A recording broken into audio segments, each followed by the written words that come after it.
So tonight what we're going to be talking about is the Affordable Care Act, obviously, and the implications for dentistry.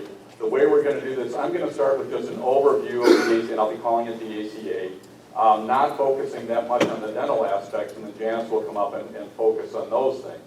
One thing I do want to mention that this event is part of the 25th anniversary of the University of Iowa Public Policy Center, and some of my colleagues are here. I want to acknowledge the table of very fine folk over there.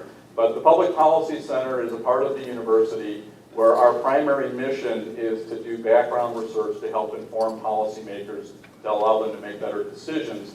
We're not here as advocates. We're not here to say that the Affordable Care Act is either the best thing ever or it's going to start the world turning backwards. It's just, this is the law as it is. We try to study it, try to help educate it, and that's another key mission of the Public Policy Center, is to share that information with policymakers and the public. So that's really what this event is all about.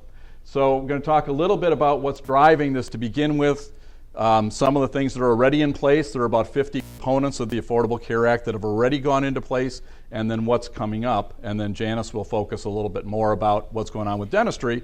But we obviously cannot talk about the Affordable Care Act or Obamacare without acknowledging that that is being done within a political environment.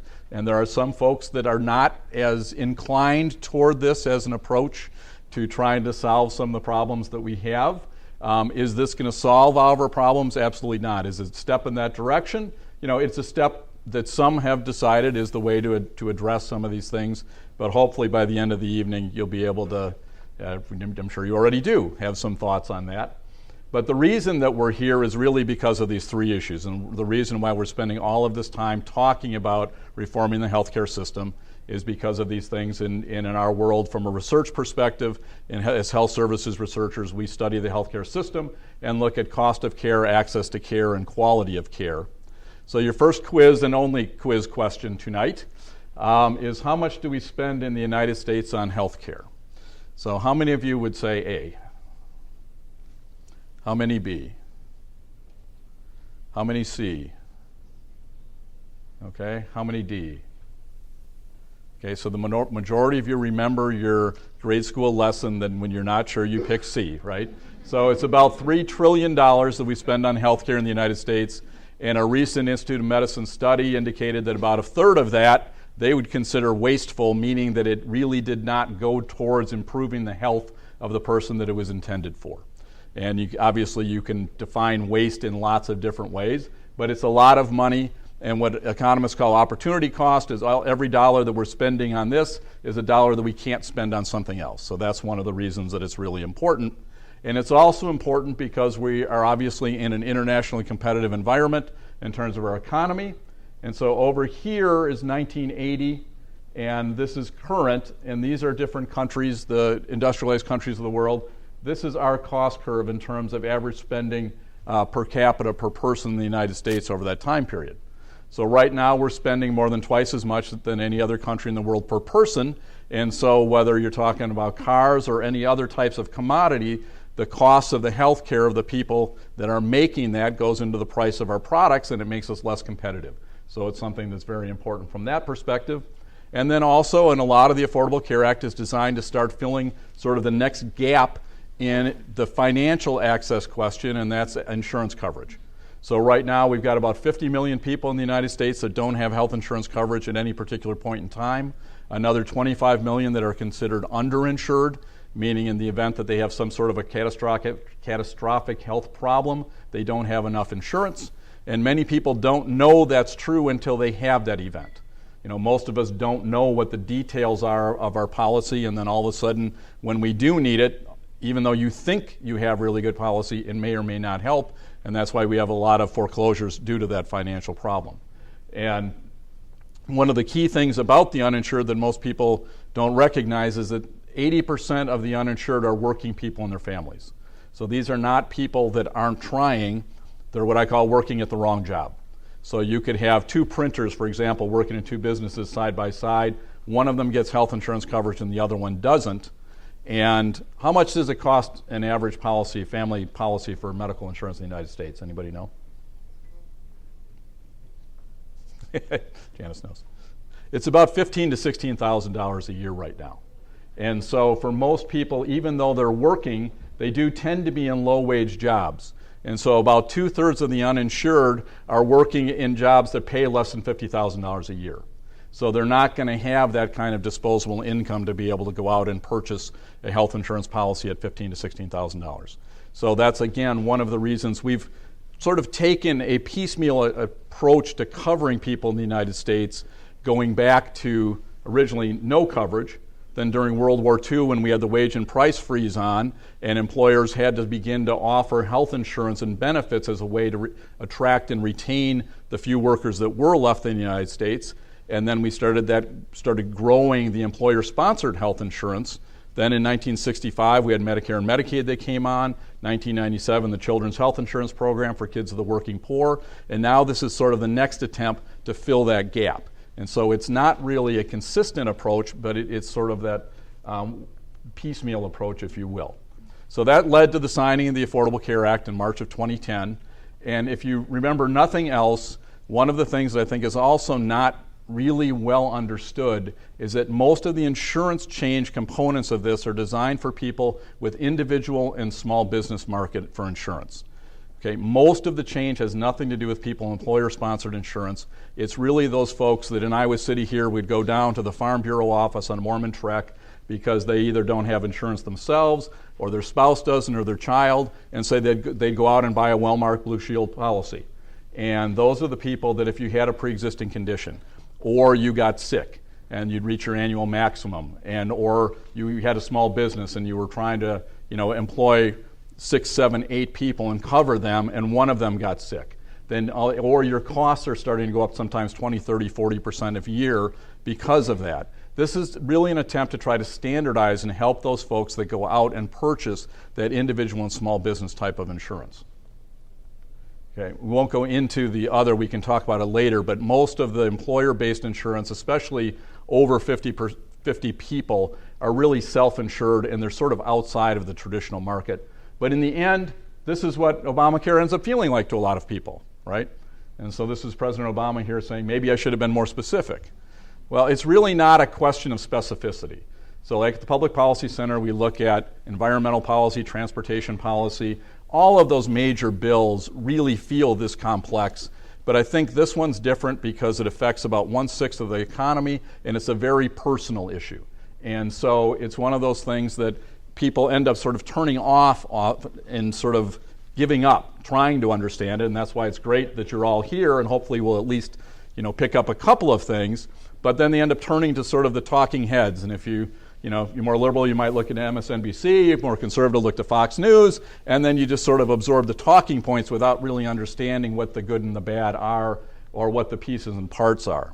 And I think that confusion, and Dean Johnson sort of touched at this a minute ago, is really brought out well in this little short video from the Jimmy Kimmel show the other night.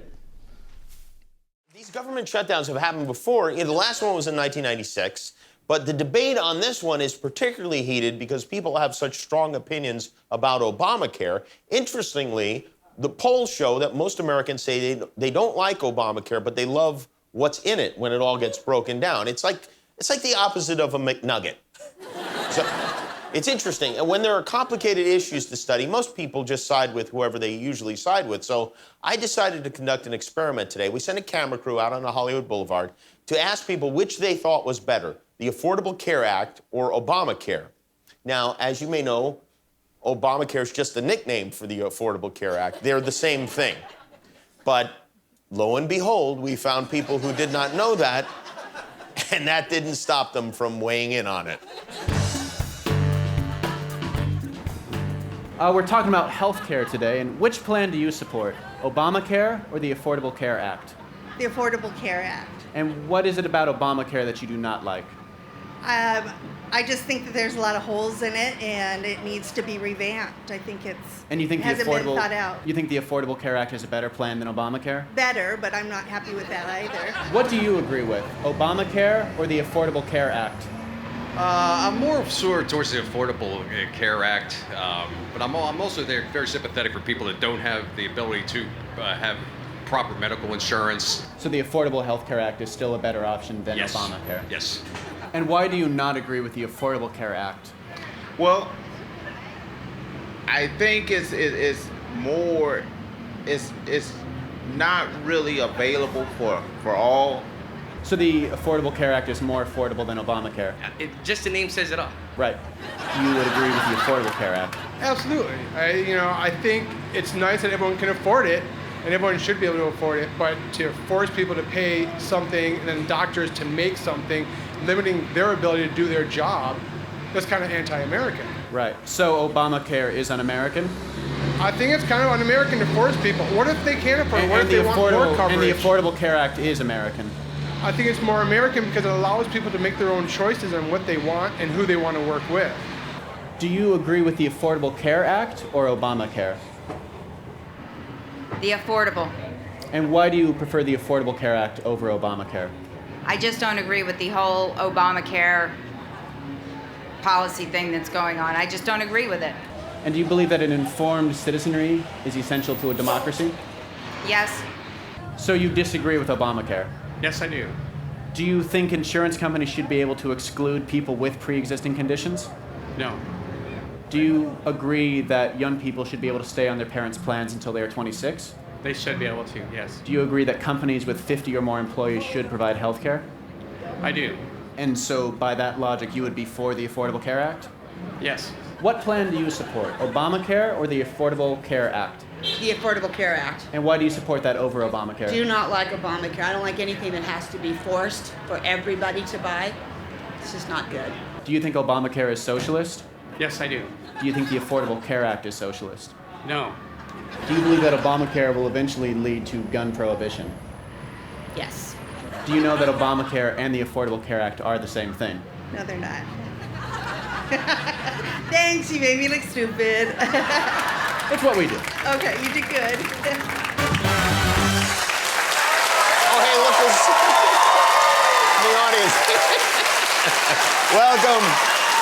Welcome, stupid people. You have a home here with me. So one of the things that I think leads to some of this confusion is obviously the political rhetoric, and I don't mean this from a partisan partisan politics perspective. But if you think about the problems we were just talking about earlier about cost, access, quality, and then you think about what the approaches are to deal with this. And during the Clinton healthcare reform era, all of these things were on the table, and that was one of the things that was very different during this discussion. And I think it was also one of the reasons they were actually able to get something passed, but also that it could be labeled as sort of this left-wing government takeover when it's really on the spectrum more of a slightly right-of-center approach. And so what I mean by that is if you think of on the far left would be a national health service similar to what they have in Great Britain, where all of the facilities would be government owned and all of us as healthcare providers would be government employees. As you start moving to the right, the next one over will be a national health insurance system like they have in Canada, where most of the providers are private, but the insurance is public. And then the Clinton approach was going to be a slightly left of center approach, which was going to be an employer mandate. And so the onus was on the employers to cover people rather than on the individuals. This is more of a slightly right-of-center approach that grew out of a Heritage Foundation proposal years ago that was trying to hold off those other government approaches to it. And this was saying that the onus should be on the individual and all of us should carry our own weight and the uncompensated care that is out there, that we should all be responsible for that, and we're going to be driving more people into private insurance with this approach than into public insurance. Again, I don't mean that it's in a partisan way or in a good or bad, but I think it's important to sort of understand that as we talk about this.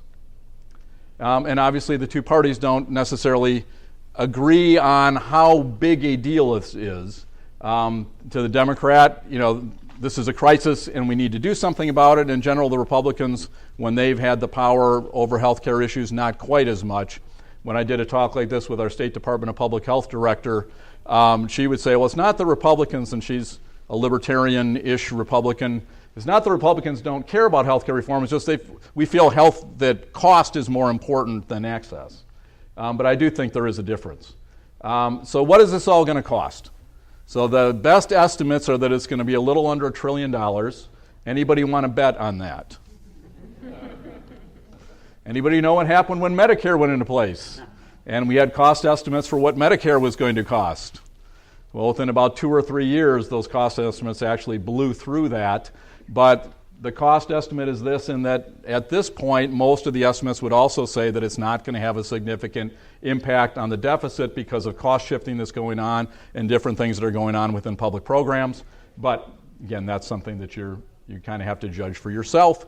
But also that it's going to actually improve the solvency of the Social Security Trust Fund and the Medicare Trust Fund. And this is something that I think often gets rolled into deficit discussions in a way that's, in my opinion, inappropriate, because this comes out of your payroll taxes, you probably are aware, and this gets then put into a trust fund.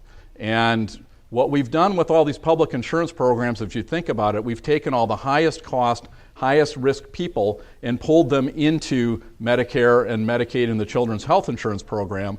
And particularly Medicaid, while we think of it as a poor moms and kids program, most of the money is going to disabled people and people in nursing homes. And so those, again, are some of the highest cost, highest risk people in society. And then we've left in the employer-sponsored insurance sort of the younger, lower risk folks. And how are we financing this? Well, the best one is, of course, the 10% tanning tax, which is going to solve all of our problems. And I was in a session with one of Senator Grassley's aides, and one of the other sort of misnomers about how this bill was developed is that this was really, the majority of this bill was written by the Senate Finance Committee and 3 Republicans and 3 Democrats. So this idea that there was no Republican involvement and all of that just is not true. And Senator Grassley was one of those 6 people. And his aide said in some of the discussions that was originally going to be a Botox tax. And then Representative Pelosi came in as Speaker and turned it into a tanning tax. And if you think about now Speaker Boehner's coloring, I don't know if there's any truth to that, but thought it was at least a good story. There's other adjustments in terms of things that are going to affect how we're going to pay for it. One of the more controversial ones right now is the medical device tax, and we can talk about some of this later. That looks like in some of the negotiating is literally on the table, because you've got both Republicans and Democrats that are in districts where that's not as favorable, if you will. And so this just says Obamacare will force layoffs and benefits cuts.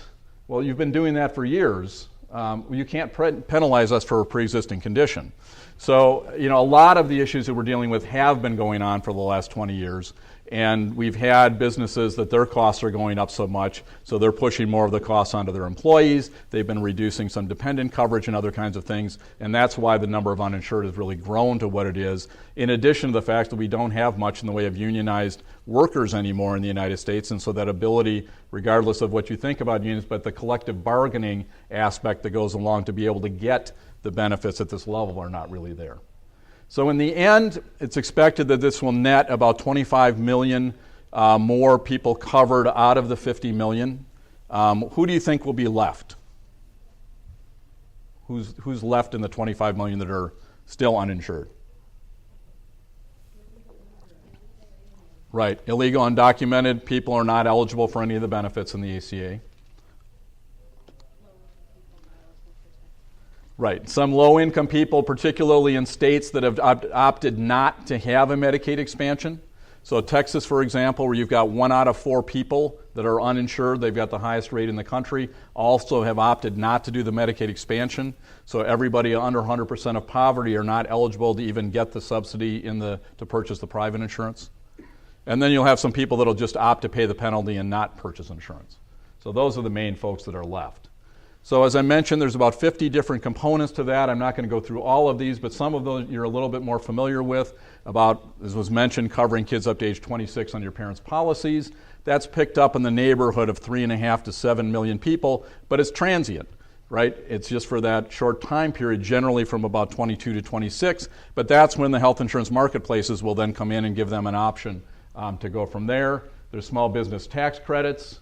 The big thing that's really changing the healthcare delivery system more than anything else, but is not well understood or all that well discussed, is the accountable care organization development. And if we have some time, I'll go into that a little bit more. But it's basically a new way of managing care, and it's causing a real consolidation within the healthcare delivery system to try to move towards what's called risk-based payment, and so that providers are going to get paid on a basis of how well they can hold down costs as well as meet some quality metrics, which is really different from when we've had HMOs in the past. In Iowa, this is creating tremendous change. So you've got basically two provider networks that are coalescing in the state. One is Unity Point, which was the old Iowa Health System, and they're buying up hospitals and clinics and even home health agencies and other things like that. And then you've got the University Alliance, which is the University Hospital, Mercy Cedar Rapids, Mercy in Des Moines, and Genesis in the Quad Cities. And then you have a few non-aligned nations that are left, like Mercy Hospital here in Iowa City, McFarland Clinic in Ames, there's a big clinic in Dubuque. But that's really changing things drastically in a way that's sort of under many people's radar, but it's probably going to have a much bigger effect than the insurance changes that everybody's really focused on. So what does this all mean? So this is the Obamacare key features and deadlines with an Etch-a-Sketch under there. Meaning it's a work in progress. Meaning there's a lot of things that we still don't know how it's going to play out. We don't know how it's going to work. We're hoping that this will be moving us because it is what we have. The big thing is that the individual mandate begins January 1st, probably the component of the law that everybody hates the most because that's that feeling like you're being forced into something that you don't want. But an Urban Institute report, which is a slightly right-of-center think tank, estimated, and came out right at the time when the Supreme Court was doing their ruling on the constitutionality, that it really only affects about 6% of the population. So all of us with traditional employer-sponsored insurance, Medicare, Medicaid, all of those things are really pretty much unaffected by the individual mandate, but we don't like that feeling like somebody is making us do something. Medicaid expansion is going to begin in states that have opted to it, and then the big thing is the health insurance marketplaces that just started October 1. So what that's going to mean is, from an eligibility perspective, for kids, it's not going to mean a whole lot different, particularly in a state like Iowa, where from a recent report that we did, there's only about 2 to 3% of kids that are uninsured. And because we've already expanded public programs to pick up a lot of the vulnerable kids. So Medicaid is going to continue to cover up to 138% of poverty. Hawkeye, which is the children's health insurance program, goes up to 300%. And then the health insurance marketplaces where you go into this and to purchase subsidized private insurance will go from 300% to 400% of poverty. And then above that, going in just traditional insurance wherever you want to get it. For adults, this is the big change. In Iowa, the Medicaid expansion is called the Iowa Health and Wellness Plan, and it has two pieces to it. The first is what's called the Iowa Wellness Plan, and that's for people under 100% of poverty, and it basically is moving them into traditional Medicaid coverage with a few components, like they have to have an annual exam, a risk assessment, this is by the end of year 2, and some other things. And then from 100 to 133% of poverty, they're going to be able to purchase private insurance through the marketplace, if any of you are following this closely, similar to what they're proposed in Arkansas, and actually just got approved, I think, about a week and a half ago. And then from 134 to 400%, going to be moving into the health insurance marketplaces to purchase insurance. So the big change is in Medicaid, and that's that all the single adults that were not eligible before, you used to have to be fit into a category and be poor to be eligible for Medicaid. Now they've basically gotten rid of the categories and just said if you're a poor adult, then you're going to be eligible for Medicaid. And just to kind of give you a sense of the federal poverty level, what that means. So for an individual, it's about $11,490 to be at the federal poverty level. Most people would say, and most sociologists, that 200% is close to what a living wage is right now, what it would cost just for the basics. But in Iowa, for a family of 4, it actually goes up to about $94,000. And if you think of that the median income in Iowa is about $51,000, there are going to be a lot of people in Iowa that will be able to receive some sort of a subsidy for purchasing private insurance, again, through the marketplace. Okay? These are the different states. And so those of you here from the different Midwest states that have opted into the Medicaid expansion, Illinois and Minnesota, which we have representations, have. Wisconsin has opted not to. Missouri has opted not to. Keisha's going to be talking tomorrow about what that's meant in Missouri, and Jessica about Nebraska when they haven't. I'm going to skip through some of these things. So the marketplace itself, this is what's just attempted to be started and was supposed to be an online health insurance purchasing marketplace. And I think this is a great example that if you like government, you can say, or if you don't like government, you see this is government at its worst, nobody can log on, the system doesn't work, government can't do anything right. If you do like government, you say, see, they shouldn't have opted to contract this out to private vendors, and it's those private vendors that can't do anything right, and if they'd just done it themselves, everything would have worked. But the reality is they were on a really tight timeline, they were under budget. There was a good story in the New York Times this morning about this. And so you've had, I think the last I saw, about 14 million people that had attempted different individuals to log on, and it's just continuing to crash. So we really don't know yet how well it is going to work, but it's the idea of going online to like an e-insurance or an Expedia or something like that. You're going to log in, it's going to pull information from the IRS, the INS, all these different systems, tell you at what your income is, what you're eligible for, whether you're eligible for Medicaid or for a private subsidy, and then you'll go in and be able to choose something. And Iowa has chosen to be a partnership model that's a part federal, part state. And there's also a small business, what they call the shop exchange, where small businesses can go in and purchase insurance. So in Iowa, our major player has opted not to play. And so Wellmark Blue Cross Blue Shield has said they're going to take the first year off. Right now, they sell 70 to 80% of those individual and small business policies. So we've got Coventry Healthcare and Co-Opportunity Health, which is a nonprofit co-op, and then 2 that are regional, 2 that are for that shop, and then 4 that are going to be dental standalone plans. So when the person goes in to purchase the medical plan, they can choose a dental if they want to. And Janice is going to talk a little bit more about how that's going to work. These are the essential health benefits. Pediatric dental services are one that's supposed to be covered. Again, she's going to cover the way that that's being interpreted and how that's playing out. And when you get that subsidy, then you can purchase a plan at what they call these metal levels, where the bronze means it'll cover about 60% of your out-of-pocket costs, the silver plan about 70%, the gold plan 80%, and the platinum plan 90%. And as you can imagine, just like current insurance, it's going to be more expensive depending if you want more coverage. It's also going to be more expensive depending on how broad or narrow the network is of providers. And then there'll be tax credits either in advance or at the end, as well as cost sharing for people up to 200% of poverty with some of those out-of-pocket costs. Okay, I'm just going to stop there. And any questions about any of that? Okay, I'm just going to talk a couple of things, and then I'm going to jump over to Janice. So one of the other things that's really important is how the actuarial work is going to be different from before. So before, if you went out and purchased that individual small business policy, if you were a woman, for example, you would often it would cost more because of pregnancy issues, et cetera. So now this is moving back much more towards a community rating, and the only things that they can vary the price of the product in the exchanges is on these things. On the part of the state, because costs vary by part of the state, the age of the person, the size of the family, and whether they smoke. And then you've got that narrow or broad network, and then those metal levels in terms of how much it's going to cover.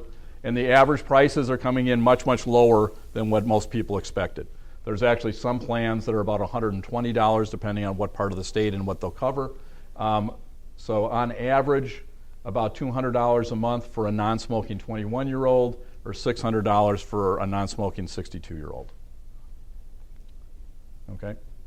I'm going to stop right there, though, and switch over to Janice.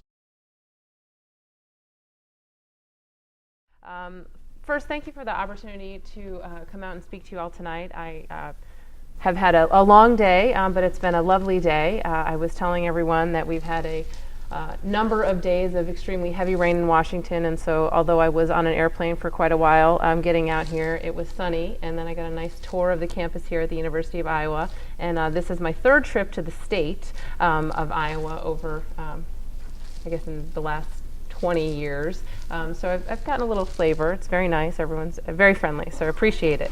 What I want to talk to you all about tonight is a little bit about just specifically the dental benefit in the Affordable Care Act. As Dr. Damiano tried to provide a very quick overview of something that's extremely complicated, I'm just really going to focus on kind of one aspect. We'll take some questions at the end. I'm here again to present some facts about the benefit and kind of how it's playing out, and some of the work that the ADA has been doing. I'm certainly happy to answer any questions, but I do need to say that I'm not an official spokesperson for the American Dental Association, so I can't be quoted in anything going forward, but I'm happy, again, to answer any questions and certainly follow up with anyone afterwards or in the future. So the Affordable Care Act, while I thought that the Jimmy Kimmel piece was quite amusing in some aspects, I also think it's really sad, and I think that it really demonstrates the amount of work that needs to be done to educate the public and everyone about what is happening, what you need to do as an individual, how you might be impacted, since I think that the majority of those folks would probably consider themselves to be somewhat in the know. And then you think about the segment of the population that doesn't necessarily speak the language. There are cultural barriers. There are a lot of other barriers in place, and they have to get to those people too. So if the average person on the street doesn't know what's going on, this population that really needs help is going to be an even bigger battle. Anyhow, so as I said, I'm going to talk to you a little bit about the pediatric dental benefit, some key concerns, a few market issues, and then kind of what we can expect looking ahead. So Dr. Damiano talked a little bit about the individual mandate, a very controversial piece of the legislation, but clearly something that's necessary in order to make all of these market changes work. Insurance companies for years, depending on the state that you're living in, were able to write people out of policies entirely, write certain systems out of your body. We won't cover these types of things through the medical underwriting process. And the ACA pretty much does away with that for the individual and small group market. However, there's no penalty as far as the ACA is concerned if you don't have dental coverage. So it's really strictly on the medical side. So the individual mandate is there, but there's no purchase requirement for you to have dental. There's also no requirement, so I think that there could be some confusion here, that you have to get coverage inside the marketplace. That's a really specific target, and there's still going to be an entire marketplace that operates outside of the ACA, both offering individual and small group coverage, and then again, all those large group plans. So the American Dental Association, we have a staff of about 450 people between the Washington office and the Chicago office, and we're in a large group plan. So, the requirements in the ACA, most of them don't even apply to the benefits that I'm afforded by being an employee of the ACA. It's an online shopping experience for consumers, and as we said, we will be getting tax credits for a certain part of the population. So we have some challenges in place, and we have a lot of things that are happening very quickly. Again, you've seen a lot of the articles since all of the activity that's taking place since October 1, and most of it's been very negative and focused on the IT infrastructure that's in place on the federal side. You have a lot of different systems that have to be integrated, and what they need to do is a lot of coordination and things that they haven't been required to do before. So I am hopeful that we will get there at some point. What's happening in some of the states, again, we learned that there are federally run exchanges, there are state run, and then you have partnership states. In some of the states that are state run, like California, Kentucky, Connecticut, some of these other states, things have been going fairly well, I would say, for the kickoff in the beginning. This is a very long open enrollment period. This will be the longest open enrollment period that the marketplaces have. So we will start October 1st and going all the way into March, I believe. And I think you have an opportunity to have coverage. You can still sign up as late as February 15th and have coverage March 1st. And if you get coverage in March, you would still be able to have coverage effective April 1st of 2014 and not be assessed that penalty for the tax year. So we've got some time, and hopefully, again, they will get things running so that people will be able to get into the system. So you saw a similar slide. Again, I apologize. I'm just going to gloss over some of these. So here, I put some terms up here. I'm not as sophisticated since I don't have my own Twitter feed to kind of pull how Twitter, pulls things that are seen on Twitter and how many hits they get and things like this. But here are all some terms that I hope that everyone in this room is somewhat familiar with. But these are things that people are going to have to consider as they're trying to choose plans. You have people coming in that may not have ever had health insurance before. They may be shifting into a different type of market. They're not familiar with coinsurance, drug tiers, co-payments, all of these terms. And then obviously we have the essential health benefits there, which is new and a game changer for everyone involved. And, I think it leaves a lot of people feeling confused and overwhelmed. And, even someone like myself who has a few years in the private insurance industry under my belt, I still find it a little bit overwhelming and confusing when you're trying to talk to people about what opportunities exist and, what things they may need to do in terms of getting themselves covered. So as far as the dental benefit is concerned, you saw the list before of the essential health benefits categories. I'm making sure it's close to my mouth. The essential health benefits categories. And what was included in the law is pediatric oral and vision services.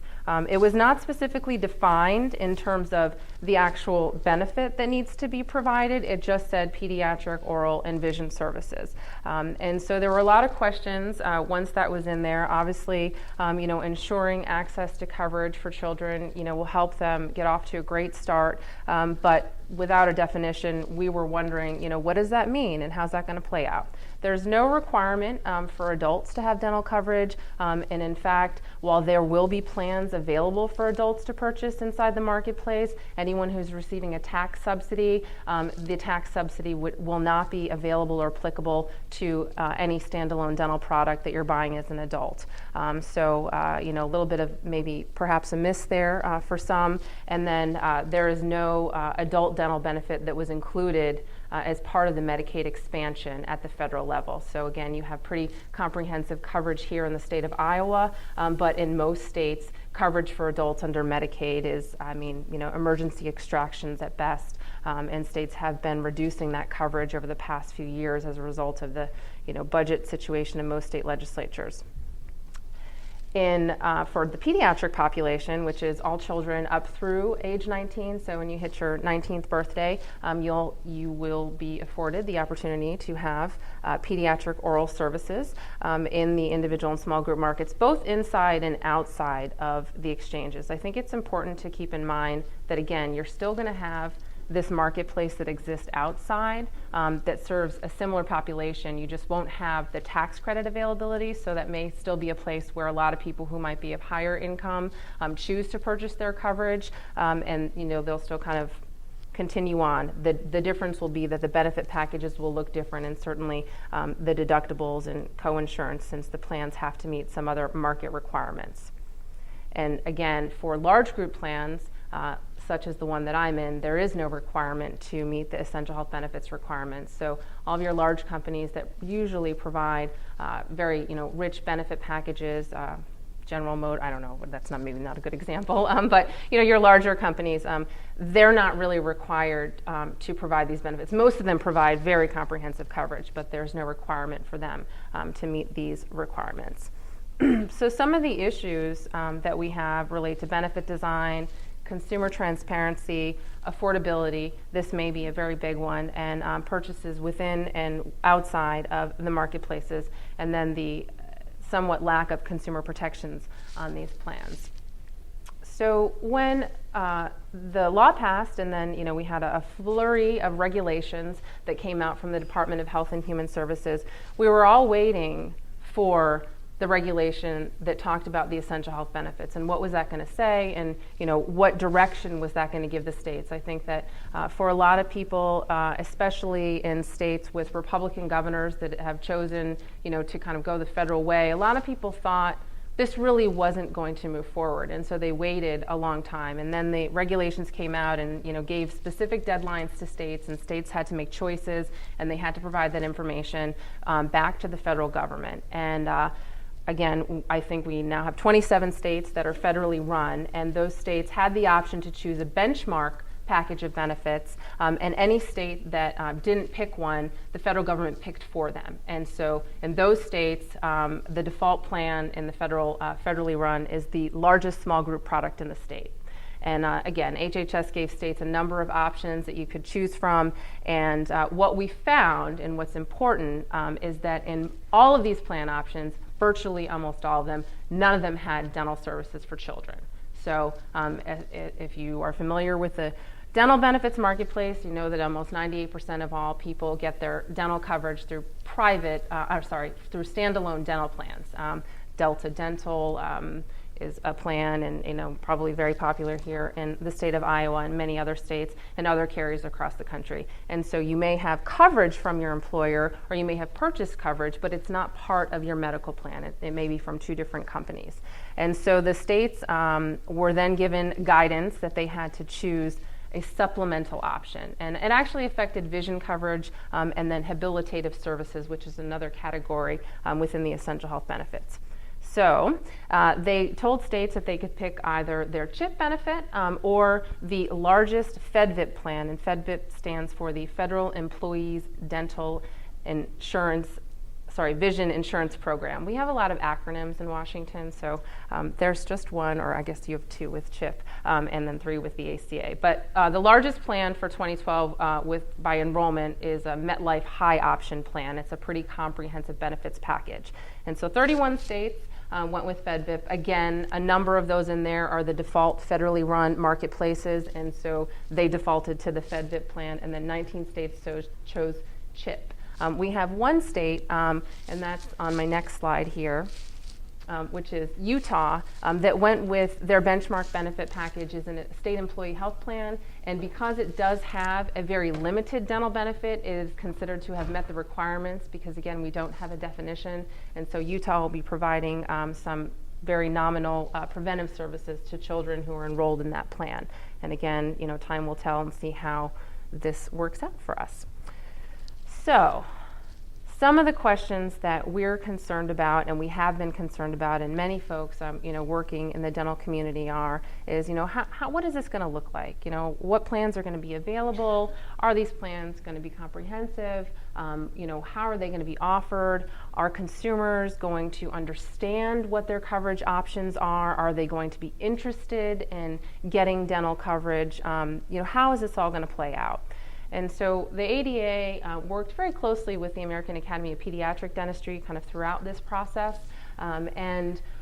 We were talking to the folks at CMS about, exchange implementation and the benefits package. And, our bottom line for them was that, consumers are going to need to understand their offerings, and whatever's offered in the states is going to have to be competitive so that, people are able to get benefits that they want.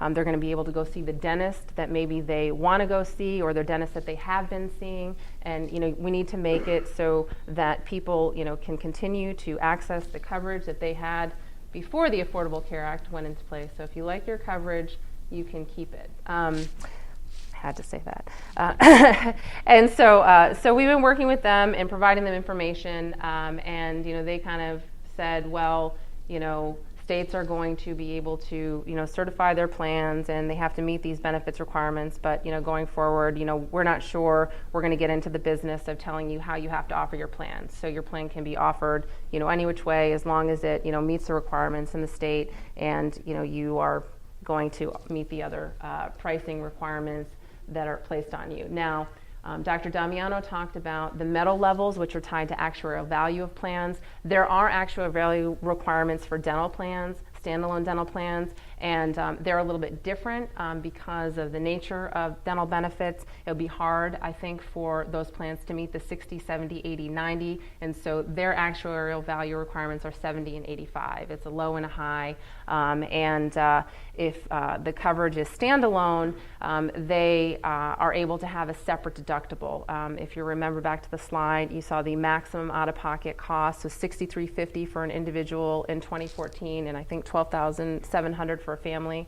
On the dental side, we have a separate out-of-pocket maximum for standalone dental plans of $700 for one child and $1,400 for two or more children in 2014. That is a number that's going to increase. It's going to be indexed, and we'll, I think, we'll see how that, how much it gets increased. But there's a formula that was included in the ACA. So there's no. Sorry, I'm a little thrown off here, but. We are concerned about affordability, how the plans are going to be offered, and what they're going to look like. Again, I said 98% of all consumers get their dental benefits from standalone dental plans. However, there are medical plans that also offer dental benefits, and there's nothing that prohibits those plans from offering some similar type of coverage going forward. Again, as long as they meet the other requirements in the law. And so, from the American Dental Association's perspective, we, again, just want to see as many plans in the marketplace as possible, as many plans that are out there to serve consumers, so that, at the end of the day, you as a consumer will have a choice of, which dentist you want to go to, what type of plan you want to have, and, again, ensuring that you have access to the benefits that you need. So again, on the pediatric side, this is something that, is a little bit more defined. But again, we want to make sure there are adult dental benefits offered in the marketplace. So on the pediatric side, something, came up that was a little confusing once we got some final guidance on this. There was an amendment that was added kind of late in the game while the legislation was being debated that allowed standalone dental plans to be offered inside the exchange. We didn't get into some detail about qualified health plans and some of that lingo and what that really means. But basically, originally, any product offered inside a marketplace had to provide all these benefits. And so in order to, again, provide a dental benefits marketplace, we advocated, as well as many other people, to ensure that these plans were able to be offered. So right now, you get your coverage again through a standalone dental plan. You'd be able to get that plan inside the marketplace. So they had to amend the law, or amend the bill as it was being debated, and then that was allowed. The nuance here, and why I tell you this, is because when the final rule came out and then additional guidance, it basically says in legal interpretation that inside the marketplace, that benefit is only a mandated offer. So you don't have to purchase all 10 benefits in order to kind of meet the requirements. You can have 9.5 and then choose to get the dental or not get the dental. Only 2 states are requiring that parents purchase the dental benefit for the children, Washington State and Nevada. However, outside of the marketplace, the way that the law has been interpreted is that everyone has to have the pediatric dental benefit. So anyone who has a child, who doesn't have a child, you have to have the dental benefit or be reasonably assured that you have met this requirement.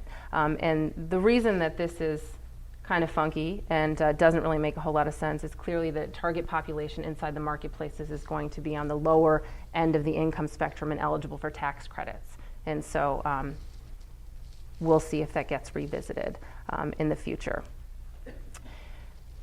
One thing that you may or may not be aware of is that all of this, the essential health benefits, the requirements, has to be revisited in 2016. We have a big election year that year. Some people may or may not be paying attention to, so all of that will factor in and kind of see how things are going. But we'll reevaluate whether or not, hopefully have the data, reevaluate whether it should be a mandated purchase. The ADA believes that it should be required because the congressional intent was that the benefit be included, but clearly that's not what happened. So we can collect data and see how things move forward. Another important piece that I think is important to know is that when a standalone dental product is offered, a standalone dental product is considered an accepted benefit under federal law, and so they're not subject to the same requirements as other plans that are offered inside the marketplace. Dr. Damiano talked a lot about the market reforms and some of the requirements. There are some quality reporting requirements and a lot of other things that every plan that's certified as a qualified health plan, a QHP, as we call them, has to abide by. For the standalone dental product, they have an exception, and so they're not subject to some of those same things. And so I've listed out a few. I won't get into too much detail. At the end of the day, I think what most consumers want to know is how much is it going to cost, and is it going to cover what I need? And I think that when you're purchasing insurance and you're looking ahead, it's hard to know what your needs may be. Again, the goal was to ensure that every child has access to dental coverage. That's why the benefit was included as part of the EHB. That was a congressional intent, and this is a shameless plug. This is my child's first dental visit when she was about 18 months old at her pediatric dental office. Here are some numbers, some estimates. Originally, when the law was being debated, it was estimated that 34 million people would benefit from the marketplaces. They've since kind of ratcheted down the numbers, and these are projected out a number of years. And these are CBO numbers, and they go out to 2023. And again, I think, part of that 34 million when they did those initial numbers, so these have certainly been revised many times over, is they assumed that every state would expand Medicaid coverage. So the bulk of, or half of all of the people that would benefit would be through Medicaid expansion. Clearly that's not what's happened, but we will see a lot of people gain coverage through Medicaid expansion because although there are a number of states that aren't expanding, there are a lot of states that are. So as far as dentistry is concerned, we have approximately up to 3.2 million more children could have coverage through Medicaid, and this is mainly due to increased outreach and enrollment. And then, total, we have some other numbers here, including some adults, and again, that would be through Medicaid expansion going out through 2018. I'm not going to cover these because we're going to have some Q&A.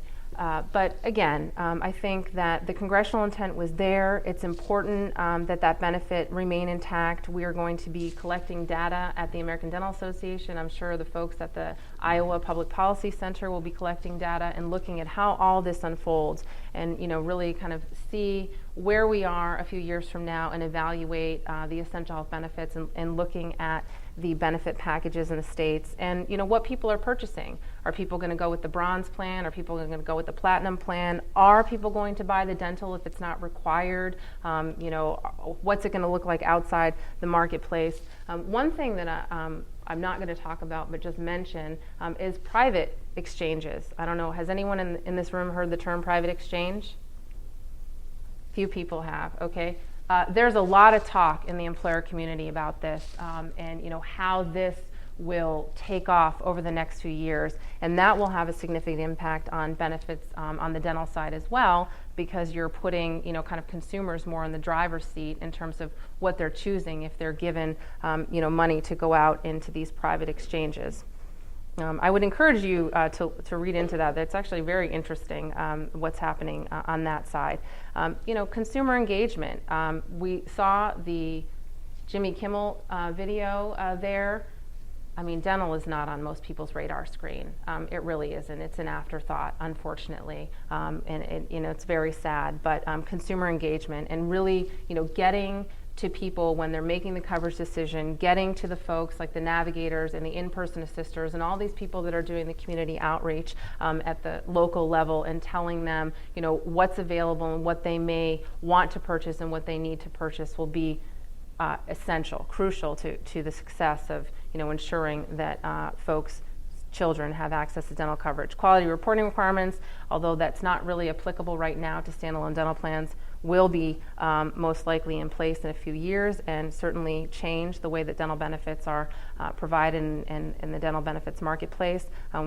Dr. Damiano talked a little about ACOs, and again, I talked a little bit about what we're doing, but there's a lot going on. This is just a little one-pager. I know you can't read it. It's on our website, but it's a little kind of questionnaire that we want consumers to have. We shared it with a number of groups working with navigators and training navigators and at the community level of questions to ask as you are looking for a dental benefit plan, what options might be there and, what you might need, some important questions. And it was originally about 35 pages, and we honed it down to 1 page. So there's a lot going on, and there's a lot of questions, and there's a lot of political gridlock.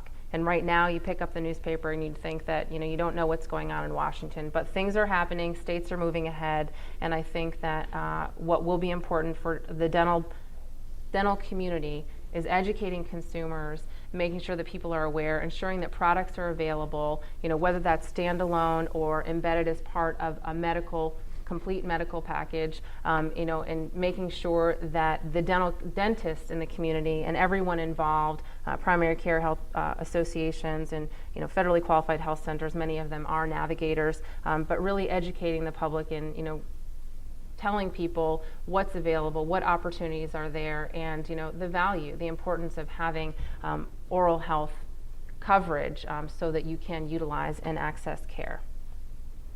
And with that, we'll take questions, I guess.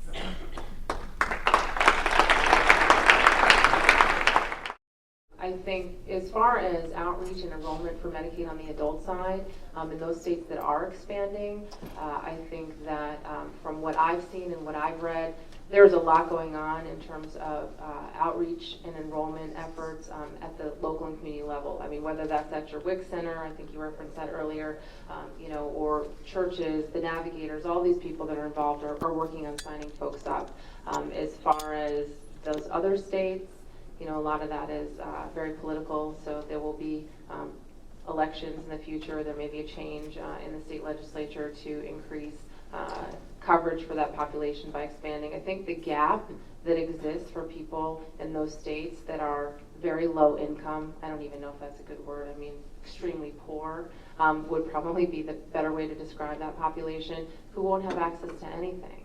And at the same time, you have part of the Affordable Care Act includes a reduction in disproportionate hospital share payments that come from the federal government, and that's a way for hospitals to get back some of the money that they lose in treating uncompensated patients. There's also a reduction, I don't know what you have in place here in Iowa, but a lot of hospitals and other skilled nursing facilities use provider taxes. That's being reduced in the Affordable Care Act, so we may see a change in the future once more people coming in. As far as the reimbursement system, I think we're already seeing a significant change. There's not really that many Medicaid programs that have a huge population of fee-for-service that's payment. You were specifically talking about Medicaid or dental, in Medicaid or just in general? I'm sorry. Well, people are talking about changing the reimbursement. I think it's already changing.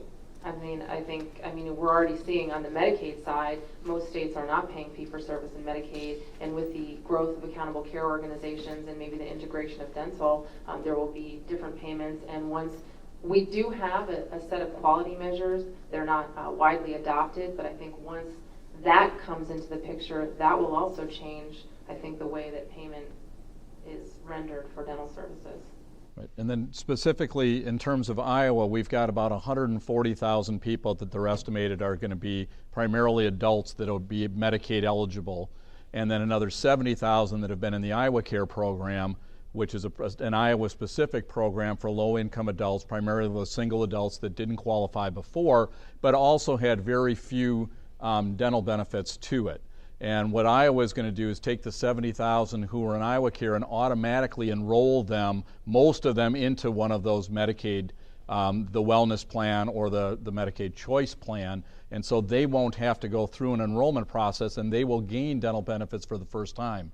And we just came out with a recent study about the Iowa Care program that talked about how the number one chronic disease for people in the Iowa Care program was oral health problems. More than diabetes, more than anything else. And so you're going to have a huge pent-up demand for that about 1/6 of the population. So overall, the uninsured are viewed as relatively healthy, but there is a segment that are going to have a lot of chronic illnesses, oral health being one of them, and we're going to have to figure out what to do with them. In terms of the payment change, I think it might be a while before we see it in Iowa. But one of the big differences is on the medical side, you've got 60 to 70% of physicians that are employed in some sort of either a PHO, hospital, health system kind of thing, where in dentistry right now you don't have that. But we had a recent alumni board meeting at the college and talked about some of these things. And one of the new grads, she said that almost every day she's getting somebody asking to buy her practice.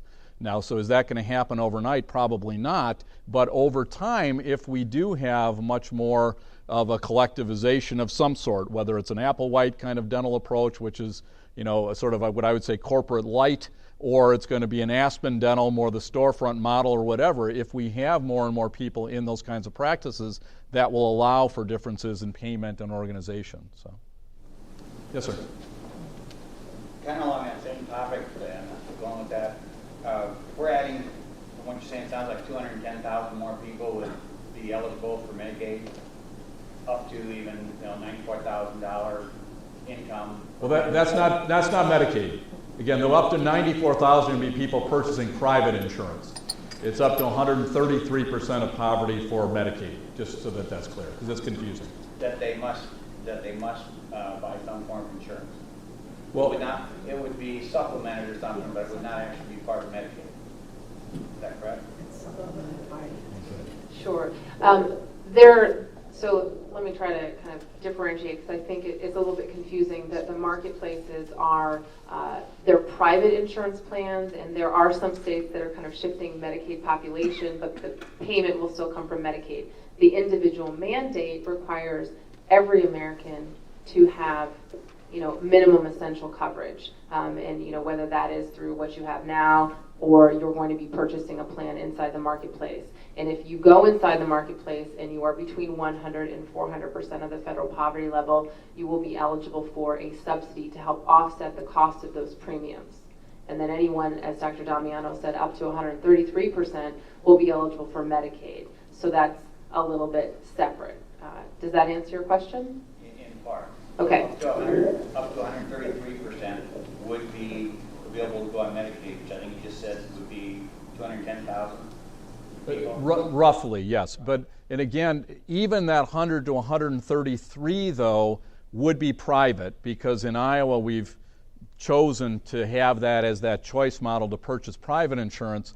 And for all of that, and for those of you who are going to be here tomorrow, the Medicaid director is going to be here for our all-day regional dental public health conference. They're looking at a new approach for Medicaid for these people in the wellness plan and in the choice plan that would be more like a carve-out, like what Iowa does with the Hawkeye program, not necessarily with Delta Dental, but with the Hawkeye program, they've carved out that program to Delta Dental, and so it's a separate private, seems like a private plan, and has a different provider network and different reimbursement rates. And they're looking at something like that for the wellness plan and the choice plan. So you're not talking about the extra up to 133% becoming part of Medicaid dental being paid for by the present Medicaid system with the reimbursement scales that they have now? Well, right. That's one of those, we're a work in progress. So Iowa's Medicaid expansion plan has been submitted to the Center for Medicare and Medicaid Services right now for approval. They have not received approval yet. The dental piece is this carve-out that would go along with it for those two new groups.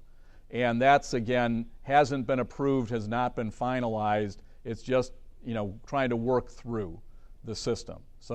But there are still some people out there that would be eligible under the old rules, and they would be in the old plan. But whether the old plan stays or that rolls over at some point into this new carve-out or whatever, there's going to be a lot of moving parts over the next 2 to 3 years. Is that? Yes. So to go along with that, are you saying people that get that would qualify for a subsidy through the marketplace, their subsidy would come from Medicare, but their dental benefits would be like a private insurance? No, the plan, if you're going into the marketplace, the medical and the dental are private. Right, but I'm saying if you qualify for one of these up to 400% poverty. That's still from 133 to 400, that's all private.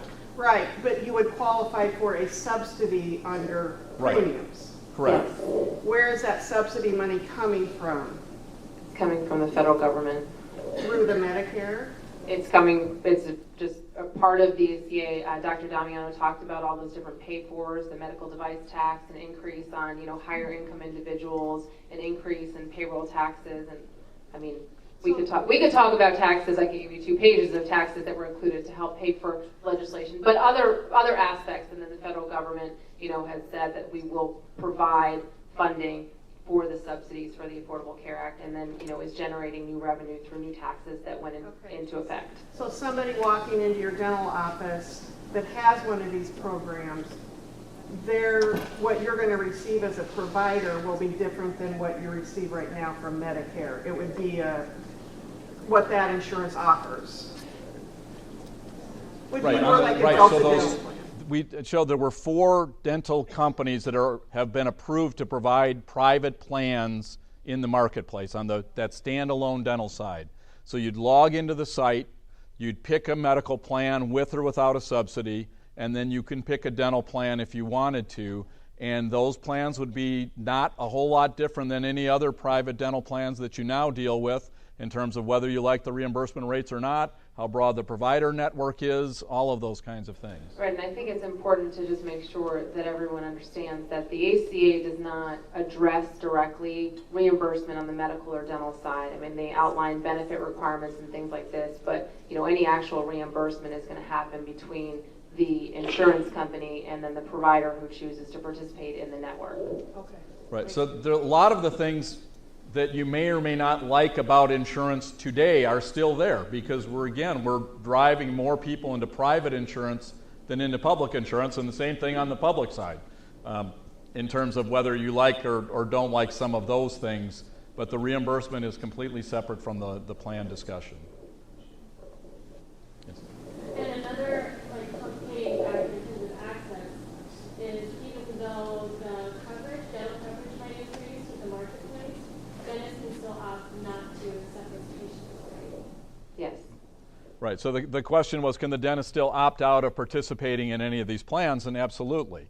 Now, the question for us as a profession, I think, is if we have, say, 140,000 people that are coming in and now have insurance for the first time. And as I mentioned, many of these people have really severe oral health problems. So as doctors, those are the people that we're supposed to be here to take care of.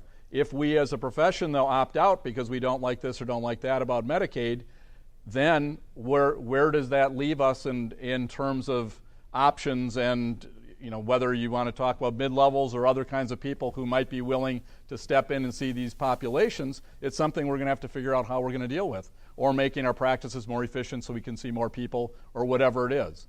But we're going to have some folks that, again, as doctors, are going to have real significant oral health problems. They're going to need our care. And I think it also goes back to, and I didn't mean to harp on it too much, but the more competition. So, the larger the networks, the more dentists that are participating, the hope is that there will be more options for consumers. I think, unfortunately, what we've seen so far on the medical side is that, as was referenced earlier, there are a number of large players that have opted not to offer coverage in certain marketplaces around the country, different states. And so I think, over time, ensuring that, plans are there, they're competitive, and the consumers, have a choice. They're looking for products and, different types of plans, and that the physicians and dentists and everyone that's part of the system is part of those networks. Right, and I think specifically in Iowa, one of the challenges we're going to have, mentioned there's 4 plans that they can purchase. 2 of them are not plans that are very familiar to people in Iowa. And we have Jeff Russell here as the CEO of Delta Dental, obviously one that is very familiar. And Jeff, I don't know if you have any sense what happens if someone chooses one of those other 2. If they just walk into a practice and say, here's my plan? It would be the same provider network reimbursement rates, whether you're in network or out. I'll look at Suzanne too. So, yeah, actually I think even those 4 have changed since then. So we got the most recent qualificator, the most recent update maybe a couple weeks ago, and I think there are only There's 2. 2 on the public, 2 on the exchange, and 4 on the shop, right? So there's actually change that you had to sign your contract with CMS. Some opted out even then. So it's an evolving place, but the reality is that if you pick a plan that doesn't have a big network, like you do in the private insurance, you may have different reimbursement co-pays and co-insurance that you pay as a consumer. Right. So what he was talking about is that narrow network idea, that you might pick a plan that has a narrow network because it's cheaper, because they can negotiate rates. Same as happens right now. If you want something where you can have a lot of choice and go to whoever you want, it's going to be more expensive.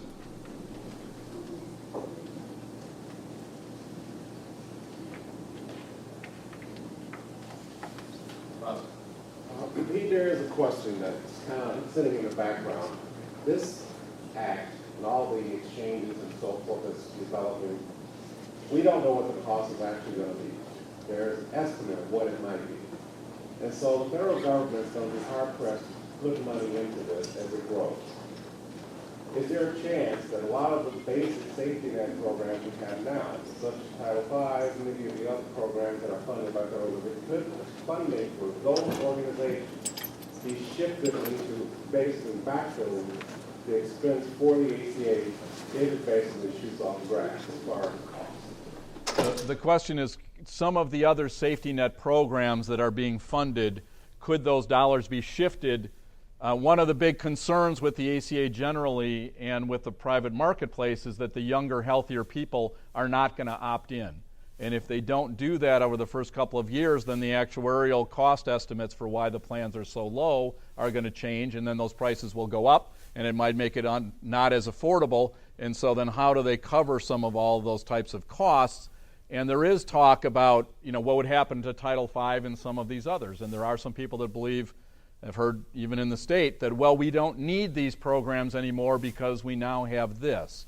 But what we saw in Massachusetts when they did the Romney Care expansion back in 2007 is the need for the safety net actually went up rather than went down, because we're giving more people private insurance, which then clogs up, if you will, the private delivery side and pushes more people into the public delivery side, of which we don't have enough public providers to do it. So we've got a couple of studies that we've been doing right now, one that's looking at the adequacy of the private safety net, and that's private providers and acceptance of Medicaid, and some of the dentists here might have received our survey. And we're just going into the field right now looking at the capacity within the federally qualified health centers in the state to see how much capacity do they have. And if they're going to start getting a rush of people, can they take them on? Or what it would take, or what are the limitations to it? And so, yes, there's a lot of that's going on. Janice mentioned that idea about the dish payments, so the disproportionate share. So the idea is, we used to have a lot of uncompensated care that hospitals used to have taken care of. Now, if we're going to be providing government subsidies for people to buy insurance, the amount of uncompensated care that the hospital, the burden is going to go down, so then we should be able to reduce dish payments and even Medicare reimbursement because we're feeding them over here. Now, again, in theory, that works, but it might not work at every single hospital or every single facility. You might have some that under this arrangement works out great, and they've got a lot of people that were uncompensated before that are now covered, and other ones where they're getting killed because, if you're in a Medicaid a state that didn't expand Medicaid and you lose your dish payments, now all of a sudden what are you going to do? And so, there's a lot of that kind of jockeying around that we're going to have to be careful about.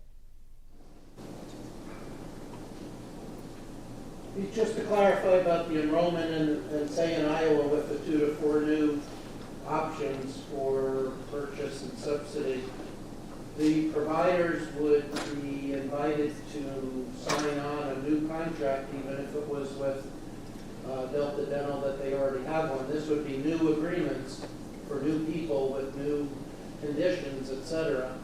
And so I'm assuming that some of that is that right? I think we should let our Delta Dental friend answer that question. For those that come through the public exchange, they're buying a policy that looks just like a commercial policy. So the 2 networks that we run in Iowa, the Premier Network and the PPO Network, are the same networks that they would be seeing that under, you bought a pediatric policy, standalone policy on the exchange, would be the same networks that we run today. Some of this other Medicaid expansion things, there may be differences to those in the future, but right now, for those that are commercial, they'd be the same commercial networks. And are you also asking about provider contracts? Was that part of your question? Many in the back corners who are wondering how's this going to unfold. Are they needing to be contacted and offered opportunities to participate with new groups of potential patients, or are they somehow automatically brought into that? And how does that work?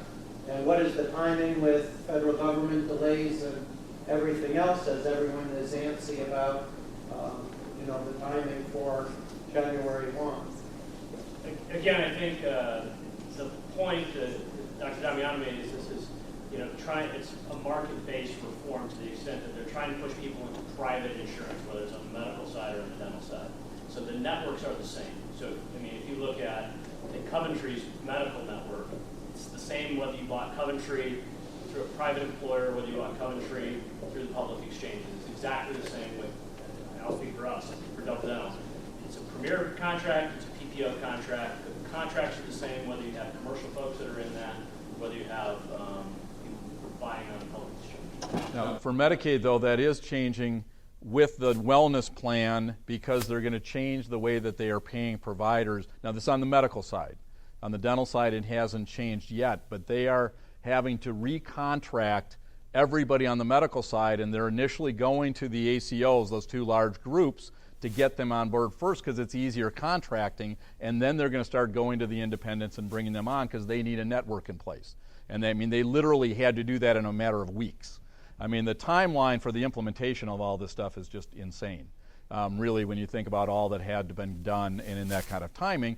And so on the medical side, again, it's easier. But on the dental side, if they're going to change it and they're going to have to recontract with people, again, every time they do that, it gives people an opportunity to say, I'm done.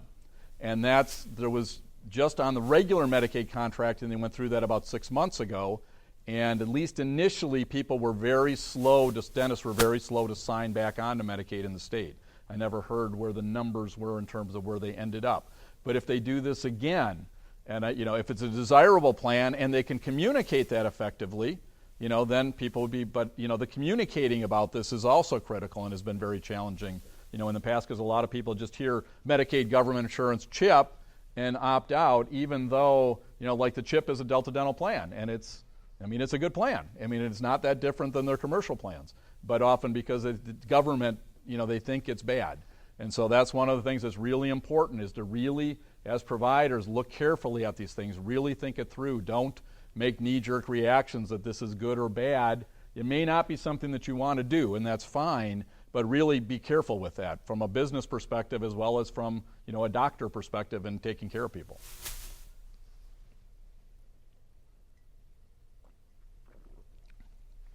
Okay. Well, we'll be happy to talk to some folks if you have some individual questions, but again, I want to really thank you for coming out, taking the time to do this. Hopefully came away with something of some use, and just keep paying attention. It's going to be a moving target. It's going to be bumpy, and we'll see how this all ends up. So thank you very much, and thank you, Janice.